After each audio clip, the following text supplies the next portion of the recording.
On this episode of Redlit, busybody stay-at-home mom neighbor harasses me until my restraining order kicks her out of her house. X post from R. Malicious compliance. Nathan vs. the IRS. Busybody stay-at-home mom neighbor harasses me until my restraining order kicks her out of her house. Original comment. https www.reddit.com/r/askcredit/comment/6pike9j/what_person_type_never_make_sense_uk_never_make_sense_uk.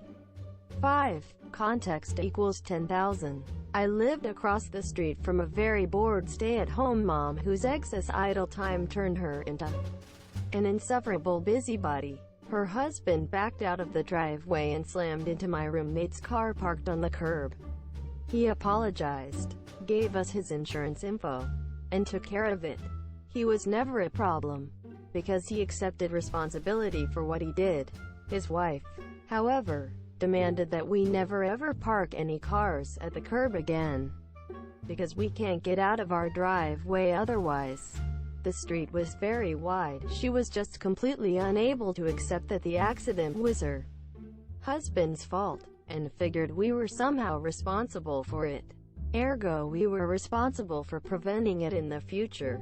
We told her that we would avoid parking there whenever possible, but that we still had the legal right to park on the street, and that if necessary we would still do so, and that it was her and her husband's responsibility to avoid hitting other people's legally parked cars when backing out of the driveway. She wasn't happy with that answer, but just told us we better stay out of her family's way, and stormed off. One day, she came storming over, banging on the front door, cussing us out.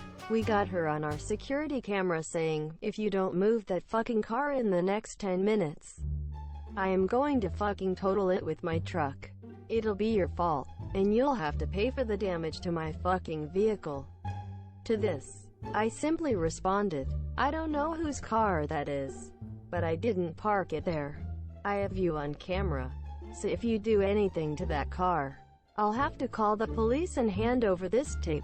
She then threatened to sue me for invasion of privacy for recording her, and still insisted that we move the car, even though it wasn't our property. We just ignored her, and she did not do anything to the car. We did keep the recording though. A few weeks later, I had a friend visit from out of town. He parked his car on the curb, and then started unloading some stuff from his trunk. She came storming out, screaming and cussing at him. "I have told you repeatedly never park your fucking car on this curb. If you don't move it, I am going to fucking total it. And you can fucking pay for a new goddamn car, as well as the damage you do to mine." He tried to calm her down, and asked if there was somewhere else he could park. And she replied, "You can park it in hell, because that's where you'll be after I fucking kill you." Quote. Unfortunately for her, he had his dash cam running the whole time, and it captured everything. He called the police, and she was arrested for threatening to commit vandalism and for threatening violence. A few days later, she left a long-winded hate letter in our mailbox. It was written as if it were an open letter from the entire neighborhood, and it basically said that nobody knows who you are, and everyone wishes you would move away, and nobody wants you living in our neighborhood. Thing is, she forgot about the security cameras. I took the video of her opening my mailbox, which included her taking all our letters out of the mailbox and rifling through them, and I gave them to the post office. This led to her getting arrested for a second time that week.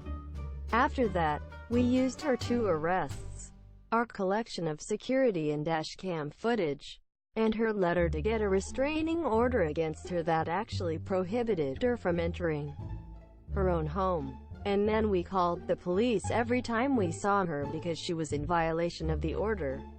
She ended up having to live in a hotel room, and her husband came over, apologized to us, and asked if we would drop the restraining order so his wife could come home. I told him I would do it, but only if she wrote me, my wife, our roommates, and the friend of mine she threatened a one-page apology for her harassment, and that she would promise to never ever contact us again for any reason whatsoever moving forward. I received no apology, and the house went on the market a week later. Some fucking people. Ex post from R. Malicious Compliance, Nathan versus the IRS. I can't believe it took me so long to think of posting this. You guys are in for an epic one here. First, you have to appreciate the kind of guy Nathan is. Brilliant engineer, crazy person. Because Nathan likes rules, and Nathan doesn't give up when he knows how things should work.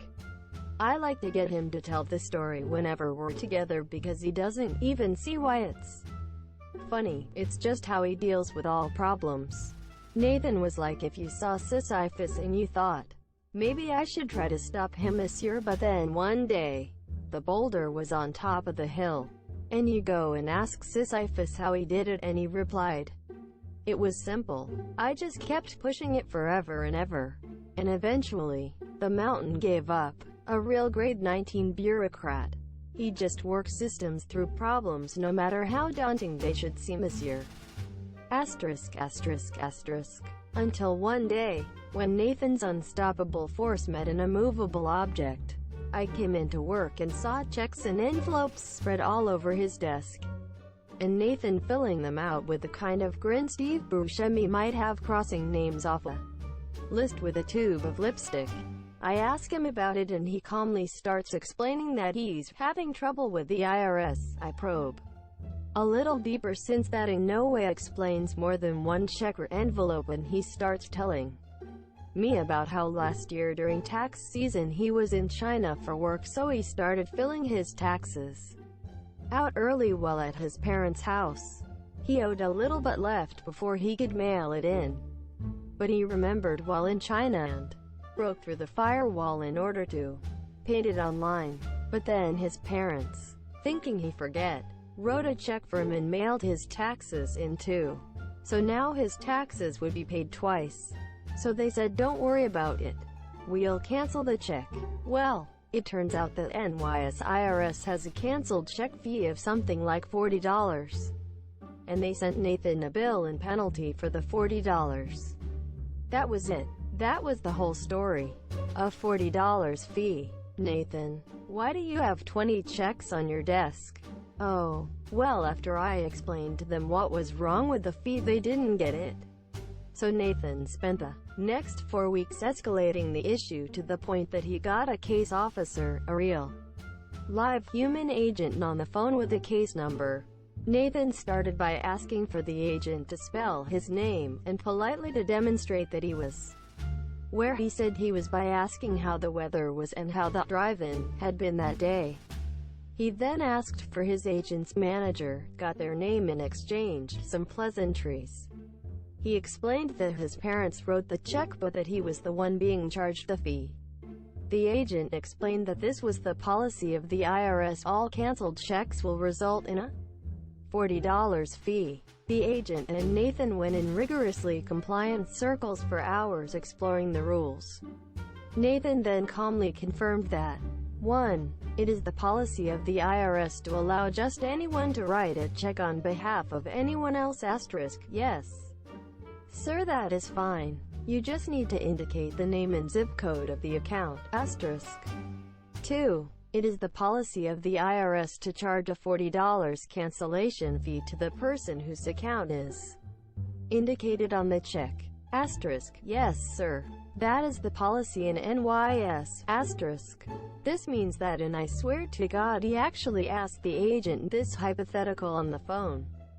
I, Nathan, could write a $10 check and indicate it's for you, Mr. Agent, at 1,234,567 Schenectady, NY, and cancel it, resulting in a $40 fee for you with absolutely no penalty or recourse to me?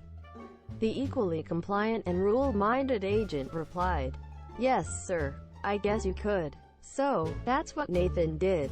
And that's what was doing with 20 checks on his desk and what he meant by IRS trouble.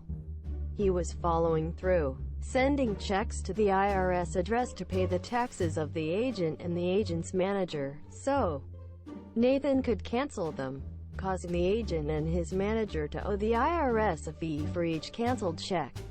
He was exploiting the same flaw in the system in which he was caught to essentially extort the IRS agents. I laughed about this for weeks after. And then, 3 or so weeks later, I'll be damned if he didn't receive a letter from the IRS. Greater than, "Sir, we understand the point you've made. Please consider your fee waived and I hope we can put this behind us."